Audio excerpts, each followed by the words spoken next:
जी बिस्मिल्लाहिर्रहमानिर्रहीम। सारा बनों के साथ मैं हूँ खान अली। कि जिस तरह कि मैं अक्सर गल करना वा कि यार कि सहारा बनो के उत्ते जिहड़ा मेरा यूट्यूब चैनल है तो सहारा बनो के उत्ते कि मैं इन्हां लोकां नूं रोज़गार लगा के देना वा। तो तुहानूं की लगदा है कि ये कच्चियां दे डाकू ने, ये बेरोज़गार लोग ने? तुहानूं शक्लां तो लग रहे होने ने कि कच्चियां दे डाकू ने। अगर इन्हां नूं असीं रोज़गार ना देंदे तो शायद ये बन जांदे, कच्चियां दे डाकूआं तो वड्डे डाकू बन जांदे।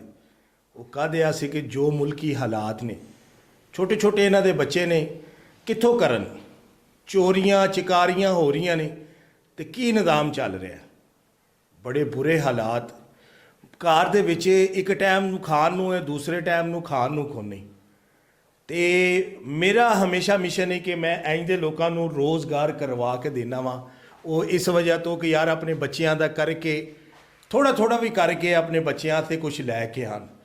तो माजरत के नाल इन्हां दी शक्लां ते ना हुण जाया जे, तो क्योंकि इस वजह तो कि शरीफ लोग ने तो बेरोज़गार सन, कारोबार नहीं सी इन्हां दे कोल, ते काफ़ी परेशान सन। ए मेरा मिशन है कि मैं इंज दा कारोबार इन्हां नूं करा के देना वा।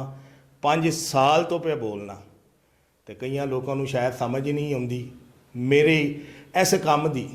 तो मेरा मिशन है कि मैं इन्हां लोगों को पैरों से स्टैंड करा।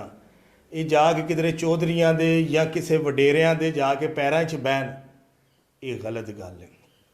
वीडियो बनाने का मेरा मकसद है भी कि यार उस शख्स को पता चल जाए कि वाकई उन्होंने कोल मेरा जिहड़ा पैसा है जिहड़ा भेजिया या उन्होंने कोल ही गया है। क्योंकि 5 साल तो मैं एक जिहड़ा मिशन लैके शुरू किया है रोज़गार का, मेरा मिशन है रोज़गार का। तो अगली गल मैं अपने इस वीर नाल करांगा जी। अस्सलाम वालेकुम जी।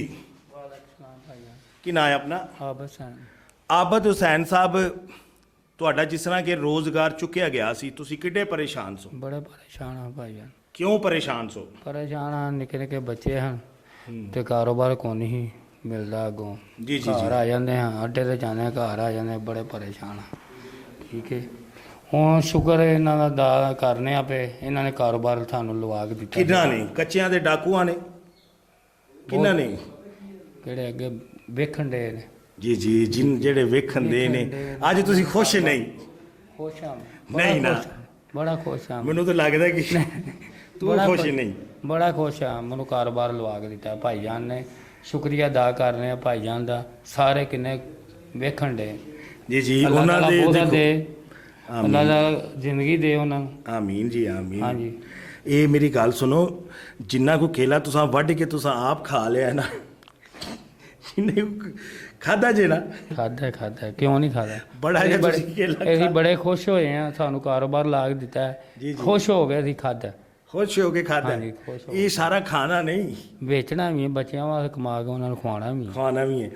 उस शख्स से दुआ करनी है जिहड़ा शख्स तुहानूं देख रहा है। अल्लाह ताला बहुता दे उन्होंने, हद तों ज़्यादा दे। आमीन। ते मिशन है मेरा कि तुहाडे वर्गे वीरां नूं रोज़गार लगवा के देना। आमीन आमीन। तुहाडे वास्ते भी दुआवां कर रहे हैं, उन्हां वास्ते भी दुआवां कर रहे हैं। अल्लाह ताला सारी जिंदगी तुसीं लवांदे रहो हर। आमीन आमीन। ते उन्हां दे बच्चियां से जानो माल आसे हमेशा दुआ करनी है, सारे वास्ते दुआ। ते माजरत दे नाल अगर मेरी कोई बुरी गल लगी होवे नहीं नहीं नहीं, ते माजरत है। तुसीं मेरे कोल 4 साल पहला आए सो। जी जी आया। इस शख्स नूं 4 साल पहला भी रोज़गार लगा के दिता ही, कारपोरेशन वालियां ने इन्हां दा रोज़गार खराब कर दिता। अज फिर अल्लाह सोने ने इन्हां नूं रोज़गार दिता, क्योंकि ये शख्स काम कर रहा सी पर रोज़गार खराब हो गया। दोबारा असीं इहनूं स्टैंड किया अपने पैरां ते भाई आबद साहब इहनूं चलाया जे, डबल करया जे, इहनूं रोज़गार नूं ज़ाया नहीं करना। तुसीं वेखोगे कदों आ वेखोगे तो कारोबार चलदा होवेगा, मेरी रेहड़ी ते खलोता हाँ। चलें, बड़ी मेहरबानी। तो वीडियो नूं लाजमन शेयर करें जे। वेखण वाले जिन्ने भी दोस्त ने, पाकिस्तान जिंदाबाद।